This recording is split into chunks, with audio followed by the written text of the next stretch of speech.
We continue here covering the India-United States trade deal, and the US Trade Representative Jamieson Greer has highlighted a significant opportunity for India to diversify its supply chains and increase purchases of US products. He has stated that the US has been closely monitoring India's efforts to wind down purchases of Russian oil.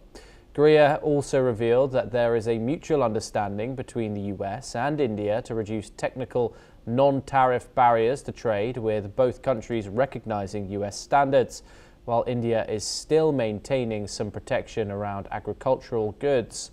Greer announced that India has agreed to reduce tariffs on US exports, including a significant drop in industrial tariffs from 13.5% to 0%. Joining us now is Lieutenant Colonel Himanshi Singh, a Defence and International Relations Analyst, joining us live from New Delhi. Thank you very much for joining us here. Greer has said that India has a major opportunity to diversify supply chains and buy more US products. What specifics, apart from oil, of course, are realistically the US sourcing to shifting? What do you think India will move towards buying after this trade deal? Good evening, Thomas. So good to see you. See, this trade deal is no doubt historic, but more of, it is a commercial transaction. It is not a friendly kind of a deal, because we've seen how Trump pushed India, that earlier the tariffs were 25%, then as a punitive measure, they increased it to another 25%, making it 50% because of the Indian side buying the Russian oil. Now, America wants that India to buy American oil. India will continue to buy some Russian oil because India can buy Russian oil, but for its own consumption and not for exports. So the American energy which will be consumed by India will be actually for the processing and then export, because India has somehow have this network of having the refineries, which is going to be very soon the largest in the world. This trade deal, as announced by President Trump, I have not seen those documents because India is still deliberating on a lot of things. What actually will be there in the documents is yet to be seen. So India is very careful not to project its dependency, and it avoids any language, which suggests the alignments towards China, even through the subtext. So when Jamieson Greer says that a lot of opportunities for India to diversify supply chain and to buy more US products, he's not talking about the trade volumes. He's talking about the re-engineering of global supplies in the post-China, post-pandemic and post-Ukraine world.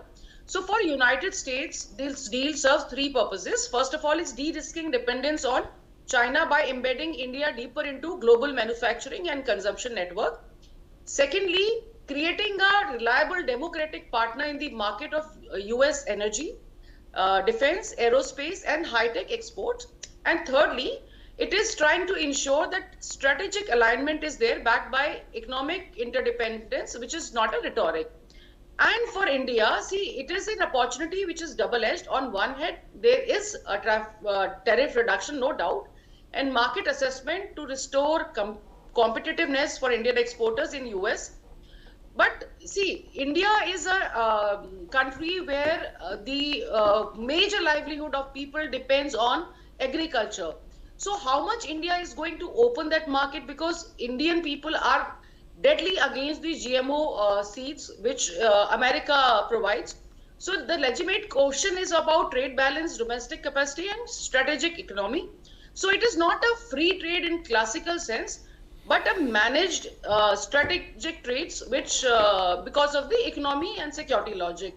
So we have to actually see if India is able to upgrade its manufacturing depth in coming times, or whether the export grows faster than imports, or whether India negotiates as a rule maker and not as a rule taker. So these are the few things which we have to see. But see, trade deals don't fail because of the tariffs. They fail because of the asymmetry in the preparedness. So we have to see how India is prepared for these new trade opportunities which are being given to it. Thomas. And of course, a significant cut there from a 50% tariff that New Delhi was facing down to 18%. A huge cut. However, the two major concessions here, India agreeing to stop buying Russian oil, and a huge claim that India would buy $500 billion worth of US goods. First of all, how is this going to affect the strategic partnership that India has with Russia, first of all? See, when US says that India is going to buy $500, billion a trade, we have to see that India is always gaining out of what business goes around with US. India's rupee has stabilized. Today, if we see the stock market after Trump's tweet, we've seen today the rupee has stabilized, which was earlier falling.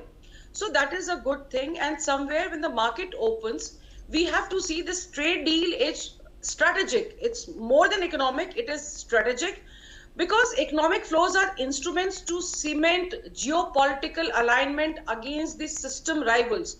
And here US sees China as a system rival because there's a lot of dependency which US has on China. So somewhere, to balance the trade deficit, long-term secure demands for US exports, and India is a good supply chain because it is a democratic country. So things are much, much stable here. So it is not going to weaken India's strategic autonomy. It is going to build domestic capability. And this is what America also wants, because somewhere America does not want a very strong China. And when it has a very strong economically and militarily strong India, it is a deterrence to China as well. So somewhere I feel that, it is going to strengthen India in the MSME sector, skilling, logistic, and regulatory predictability will be there. So I think it is a good strategic move by both India and US. Okay, do stay with us as we turn to our next story.